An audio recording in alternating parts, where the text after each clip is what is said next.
Bismillahirrahmanirrahim. Assalamualaikum warahmatullahi wabarakatuh. Hai semuanya, balik lagi di YouTube channelnya aku, Dewi Oktaviani. Gimana kabarnya hari ini teman-teman semua? Semoga selalu dalam keadaan sehat ya. Alhamdulillah, di video kali ini aku bisa sharing lagi ke teman-teman untuk review buku The Happiest Mommy ini dari Esti Utami 95. Nah, di video ini teman-teman aku mau rekomendasikan buku untuk mama muda atau mamah baru atau new mom gitu ya. Untuk teman-teman yang seperti aku ini yang baru banget punya anak, ini bukunya benar-benar bermanfaat banget ya teman-teman. Sebelumnya jangan lupa klik tombol subscribe-nya dan komen di bawah serta like video ini ya teman-teman. Buku ini terbitan dari Carissa Publisher. Ini dicetaknya tahun 2018, cetakan pertama. Dan ini terdapat 288 halaman teman-teman ya. Isinya ada 13 bab dan ini membahas full perkembangan anak mulai dari 0 bulan sampai 48 bulan ya teman-teman, atau sekitar sampai 60 bulan atau sekitar 5 tahun ya teman-teman. Ini benar-benar wajib banget sih menurut aku ya dimiliki oleh new mom gitu, karena memang setelah aku baca semua isinya ini tuh benar-benar bermanfaat banget gitu, dari mulai kita belajar tentang mengurus newborn gitu sampai tahapan-tahapan perkembangannya itu dijelaskan memang dasarnya gitu ya teman-teman ya. Tapi kita bisa ada bayangan gitu gimana sih caranya mengurus bayi yang notabene kita emang belum punya pengalaman sama sekali. Terus kan sebagai ibu yang baru, kita tuh pasti bingung ya teman-teman apa yang harus dilakukan ketika mengurus bayi ya. Walaupun misalnya aku dibantu sama perawat atau dibantu sama orang tua, cuman kan intinya kita adalah sebagai ibunya gitu, kita harus bisa juga ya teman-teman untuk mengurus anak sendiri. Kenapa? Karena bonding antara orang tua itu jauh lebih penting dibanding bonding antara pengasuh yang lain gitu kan, atau asisten, atau misalnya orang tua kita juga gitu. Yang paling penting itu bonding antara ibu kandung, ayah kandungnya dengan anaknya gitu. Meskipun beberapa pembahasan di buku ini itu ada di Instagram, tapi menurut aku kenapa kita harus punya bukunya, karena memang udah compact gitu teman-teman ya. Kalau misalnya di Instagram itu kan postingannya itu kayak misalnya paling banyak juga satu feed itu kan sampai 10 foto ya. Belum lagi kan ukuran usia anaknya juga kan pasti beda-beda, dan postingan Instagram itu biasanya lompat-lompat. Kalau kita mau berurutan kita harus scroll kan ke bawah gitu.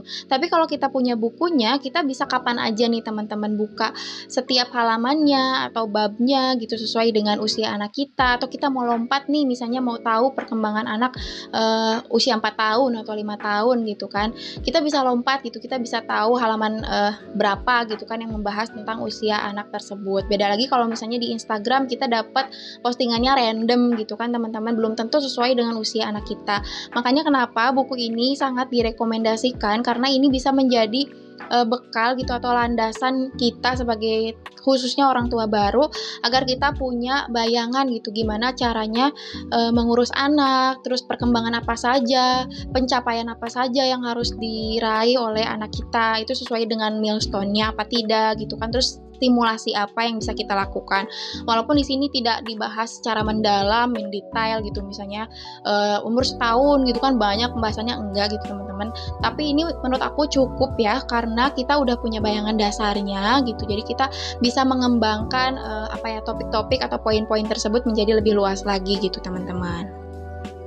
Nah, kelebihan buku ini juga adalah cetakannya dan ilustrasinya nggak membosankan ya teman-teman ya. Jadi kita juga bacanya itu nggak suntuk gitu kan. Biasanya kalau misalnya kita baca buku parenting itu kan yang banyak banget ya tulisannya gitu kan. Kalau ini tuh kayak ada gambar ilustrasi bayi gitu kan. Terus ilustrasi-ilustrasi yang lucu, yang gemes banget, yang seger gitu kan, ditangkap sama mata. Jadi insya Allah ini nggak akan membosankan, dan ini juga bisa diturunkan ke, misalnya kita punya adik nih, nanti adik kita punya anak gitu. Kita bisa menurunkan buku ini ke adik kita karena memang cetakannya juga bagus, terus kertasnya juga bukan kertas yang biasa aja gitu teman-teman ya. Ini kertasnya juga yang emang bagus dan anti air sih ini ya teman-teman. Cuman ya memang jangan disiram air juga gitu, pasti basah. Cuman ini bahannya itu kayak apa ya, kalau kita pegang kertas kalender gitu, cuman yang agak tipis lah, kayak gitulah bayangannya pokoknya teman-teman, yang di apa ya, lapisan atasnya itu glossy gitu ya. Untuk harganya sendiri kalau misalnya di belakang buku ini itu bandrol harganya 159.000.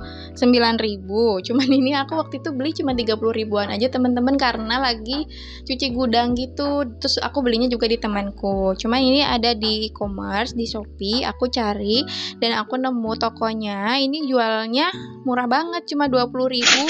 Tapi ini dari review-reviewnya itu insya Allah ori juga ya, jadi sesuai dengan video yang aku perlihatkan ke teman-teman ini. Nah ini teman-teman bisa lihat sendiri ya, isinya itu benar-benar lengkap banget gitu kan, sampai kita diajak untuk memahami arti tangisan bayi gitu.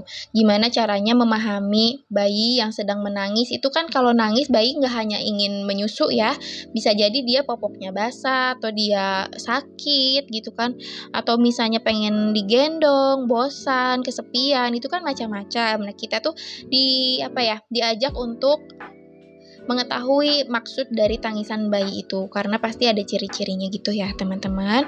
Terus di sini juga membahas tentang ASI, terus bagaimana posisi menyusui yang baik, pelekatan yang baik, terus imunisasi, banyak banget teman-teman, asli ini lengkap banget ya menurut aku, sampai ke tahap perkembangan anak yang lain ya.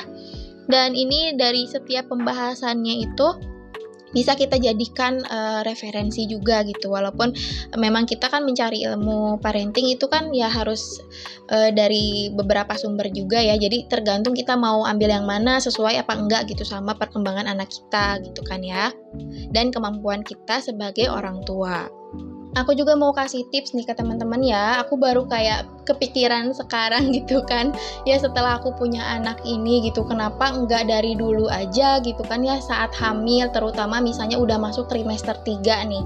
Kan kita emang sambil menunggu lahiran gitu kan, namanya bumil kan belum, apalagi hamil anak pertama nih, kita belum banyak banget mengurusi hal-hal yang lain gitu. Jadi di sela-sela waktu kita, memang kita mungkin aku mah cari ilmunya lewat Instagram, aku mau scroll handphone gitu. Tapi menurut aku ya lebih baik kita belajar tentang parenting itu memang langsung dari buku gitu. Kenapa? Karena yang tadi aku bilang ya, kalau misalnya di Instagram itu kan random ya si postingannya gitu, atau misalnya dari YouTube yang lain atau dari channel yang lain. Cuman kalau misalnya dari buku itu kan biasanya suka ada daftar isinya dan runtut gitu ya teman-teman. Jadi nggak ada salahnya nih mulai dari hamil gitu kan, mulai belajar tentang parenting, belajar tentang mengurus bayi, atau misalnya tips-tips gimana cara mengurus bayi gitu kan dari awal kita saat hamil. Jadi kenapa Allah mentakdirkan manusia itu hamil sampai 9 bulan, karena memang Allah pengen mempersiapkan waktunya sampai sepanjang itu 9 bulan untuk bisa mengurus bayi gitu kan di awal-awal kehidupan pertamanya dia gitu kan. Menurut aku 9 bulan itu lumayan yang panjang gitu ya waktunya teman-teman.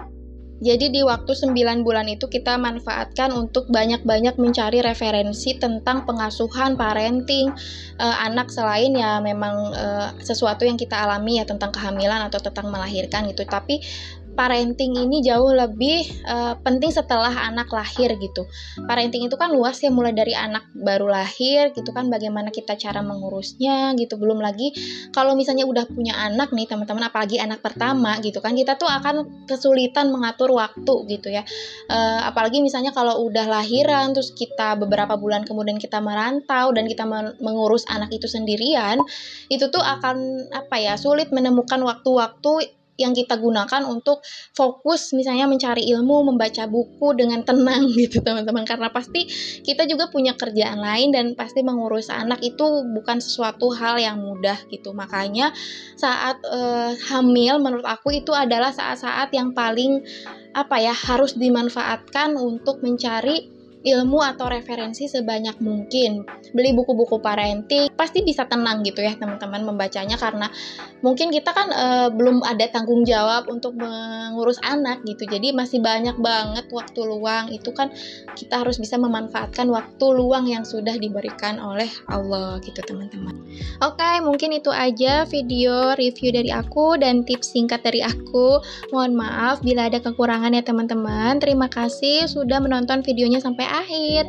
Terima kasih juga kepada teman-teman yang sudah kembali datang ke channel aku. Semoga teman-teman semua selalu diberikan kesehatan oleh Allah, diberikan rezeki yang lancar, berkah dan berlimpah ya teman-teman.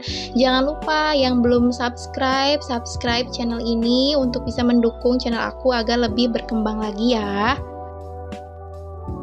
Jangan lupa juga like jika teman-teman suka dengan videonya, dan komen di bawah agar kita bisa sama-sama sharing dan bisa menjadi teman ya teman-teman untuk menambah silaturahmi juga. Terima kasih. Wassalamualaikum warahmatullahi wabarakatuh.